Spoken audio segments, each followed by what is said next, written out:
আপনি দেখছেন Padma news 24.com এর রাত 8:30টার বিশেষ বুলেটিন ফ্ল্যাশ নিউজ। সাথে আছি আমি ফারিয়া জান্নাত। facebook.com/poddanews24 পেজ ফলো করে আমাদের সাথেই থাকুন।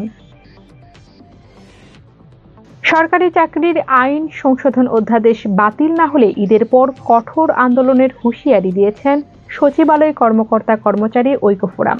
সোমবার সকালে সচিবালয়ে বিক্ষোভ মিছিল শেষে প্রতিবাদ সমাবেশে এই কথা জানানো হয়। ঐক্য ফোরামের প্রতিনিধিরা বলেন, এই আইন দেশের স্বার্থে হয়নি, ঘুষ দুর্নীতিকে উৎসাহিত করতে করা হয়েছে। এটা কর্মচারী ও সরকারি বান্ধব আইন নয়। সমাবেশে জানানো হয়, মঙ্গলবার অর্থ ও আইন উপদেষ্টার কাছে স্মারকলিপি দেওয়া হবে।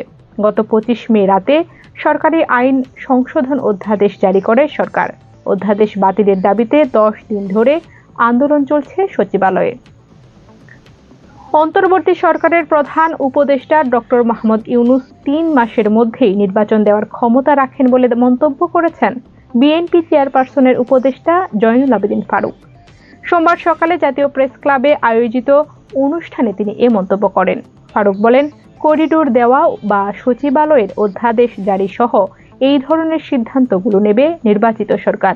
এ সময় দ্রুত নির্বাচন দিয়ে জনগণের হাতে ক্ষমতা ফিরিয়ে দেওয়ার আহ্বান জানান এই বিএনপি নেতা।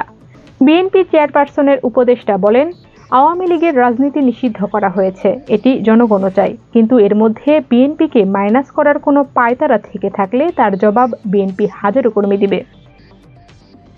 সেনাবাহিনীর অবসরপ্রাপ্ত মেজর সিনহা মোহাম্মদ রাশেদ খান হত্যা মামলায় ওসি প্রদীপ কুমার দাস ও এসআই লিয়াকত আলীর মৃত্যুদণ্ড বহাল রেখেছেন হাইকোর্ট।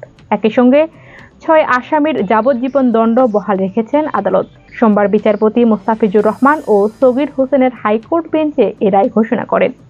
একই সঙ্গে প্রত্যেক আসামিকে 50,000 টাকার জরিমানা আদেশ বহাল রাখা হয়। এর আগে 21 এপ্রিল প্রধান বিচারপতি অগ্রাধিকার ভিত্তিতে হত্যা মামলাটি দ্রুত নিষ্পত্তির জন্য হাইকোর্টের এই বেঞ্চ নির্ধারণ করে দেন। 2020 সালের 31 জুলাই রাতে কক্সবাজার টেকনাফ মেরিন ড্রাইভের শ্যামলাপুর চেকপোস্টে গুলি করে হত্যা করা হয় সিনহা মোহাম্মদ রাশেদ খানকে।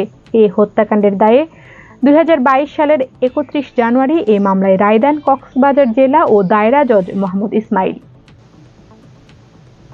সিঙ্গাপুরে অনুষ্ঠিত শাংরি-লা সংলাপে মুখোমুখি অবস্থানে ভারত ও পাকিস্তানের শীর্ষ সামরিক কর্মকর্তারা। ভারতের chief of defence staff CDS general Anil Chauhan এবং পাকিস্তানের জয়েন্ট চিফস অফ স্টাফ কমিটির চেয়ারম্যান জেনারেল সাহির শামসাদ মির্জা অনুষ্ঠানে পরোক্ষ হুঁশিয়ারি দেন। হিন্দুস্তান টাইমস বলছে, চলমান সংলাপের এক সেশনে তারা অংশ নেন আলোচনায়। বিষয় ছিল প্রতিরক্ষা উদ্ভাবন থেকে শুরু করে আঞ্চলিক সংকট ব্যবস্থাপনা। বক্তব্যে জেনারেল চৌহান বলেন, ভারত সন্ত্রাসের বিরুদ্ধে এক নতুন রাজনৈতিক লাল রেখা এঁকে দিয়েছে। অপারেশন সিন্দুরের মাধ্যমে তা স্পষ্ট করেছে ভারত। পাকিস্তানের জেনারেল শামসাদ মির্জা বলেন, ভারতের বর্তমান নীতির কারণে কোনো সংকট ব্যবস্থাপনা পদ্ধতি কার্যকর হচ্ছে না। এতে বৈশ্বিক শক্তিগুলোর হস্তক্ষেপ করার সময়ই থাকবে না, ততক্ষণে অনেক ক্ষয়ক্ষতি হয়ে যাবে। এশিয়ান কাপ বাছাইয়ে ঘরের মাঠে সিঙ্গাপুরের বিপক্ষে খেলতে বাংলাদেশে পা রাখলেন হামজা চৌধুরী। সোমবার সকালে লন্ডন থেকে ঢাকায় পৌঁছান। এ সময় হামজার সঙ্গে উপস্থিত ছিলেন তার বাবা মা। ইংলিশ প্রিমিয়ার লিগে খেলা এ ফুটবলারকে বিমানবন্দরে অভ্যর্থনা জানান বাফুফের 3 নির্বাহী সদস্য। বিমানবন্দরে আনুষ্ঠানিকতা শেষে টিম হোটেলের উদ্দেশ্যে রওনা দেন হামজা। এর আগে 25 মার্চ ভারতে এশিয়ান কাপ খেলতে বাংলাদেশে এসেছিলেন হামজা। গুরুত্বপূর্ণ সব সংবাদ জানতে পদ্মা নিউজ 24.com এর বিশেষ বুলেটিন ফ্ল্যাশ নিউজ দেখবেন প্রতিদিন রাত 8:30টায়। ফ্ল্যাশ নিউজ দেখতে ফেসবুকে আমাদের ফলো করুন facebook.com/poddanews24 আর ইউটিউবে সাবস্ক্রাইব করুন youtube.com/poddanews24 চ্যানেলটি। নিয়মিত দেশ বিদেশের আপডেট সব সংবাদ জানতে ভিজিট করুন মাল্টিমিডিয়া নিউজ পোর্টাল poddanews24.com। পরবর্তী ফ্ল্যাশ নিউজ দেখার আমন্ত্রণ জানিয়ে বিদায় নিচ্ছি আমি ফারিয়া জান্নাত। ভালো থাকুন, সুস্থ থাকুন।